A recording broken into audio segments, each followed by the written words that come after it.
मैं जब स्कूल में थी तो एक लड़के ने कहा कि मेरी गर्लफ्रेंड बन जाओ। कॉलेज में गई तो मुझे कहा गया आइटम बन जाओ। यूनिवर्सिटी गई तो कहा पार्ट टाइम पार्टनर बन जाओ। किसी ने आज तक ये नहीं कहा कि मैं तेरा मजाजी खुदा, तुम मेरी दुल्हन बन जाओ। धूप में छाँव बन जाओ, मेरे ईमान की तकमील बन जाओ, मेरे बच्चों की जन्नत की नायका बन जाओ, पहला मदरसा बन जाओ। जिसने भी बनाना चाहा, मुझे खिलौना बनाना चाहा, खेलने के लिए, दिल बहलाने के लिए, कपड़े उतारने के लिए, हवस को संवारने के लिए, गरम बुखार सुधारने के लिए, दिल लुभाने के लिए और शैतानियत मिटाने के लिए। मैं सोचती रह गई कि उसकी भी तो कोई बहन होगी। हर अमल का रद्द अमल भी होता है, तो क्या भाई का बदला बहन देगी, मेरी हम जिन्स देगी? भाई इज्जतों को उछालता रहेगा, बहन बदला चुकाती रहेगी। लेकिन फिर ख्याल आया, नहीं नहीं, इसकी आने वाली वक्तों में बेटी होगी जिससे ये बेइंतहा प्यार और मोहब्बत करता होगा।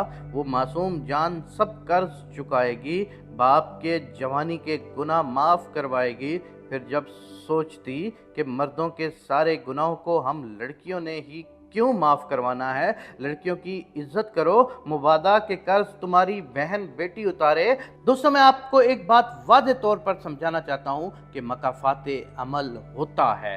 आज आप लड़के हो, मर्द हो, जिसकी भी बहन को बुरी नज़र से देखोगे, कल तुम्हारी बहन के साथ यही होगा। बहन नहीं होगी तो तुम्हारी बेटी के साथ ऐसा ज़रूर होगा। ये दुनिया का दस्तूर है कि तुम जो कुछ भी करोगे उसका बदला तो इस दुनिया में तुम्हें ज़रूर मिलेगा।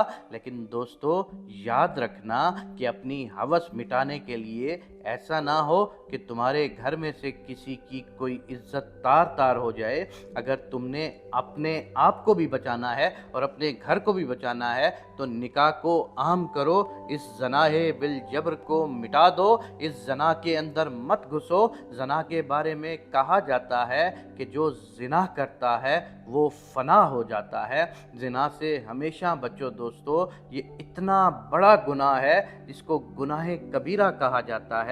इससे बचो मेरे दोस्तों। मैं बार बार अपने लोगों दोस्तों को कहना चाहता हूँ, हमारे मुआशरे में बुराई क्यों तेज़ी से फैल रही है कि हम इस चीज़ का तदारक ही नहीं कर रहे कि जो कुछ आज हम करेंगे कल वही कुछ हमारी माँ बहन बेटी के साथ ज़रूर होगा। अल्लाह आपको, मुझे और हर दोस्तों को इस गुनाह अजीम से बचने की तौफीक इनायत फरमाए। और अगर आप लोगों में से, मुझ में से किसी ने ज़िंदगी में कोई छोटा मोटा गुनाह किया है, मेरे पाक परवरदिगार, हम तुझसे उसकी माफ़ी मांगते हैं। हमें माफ़ फरमा दे और हमें आखरत की मंजिल हमारी आसान फरमा दे।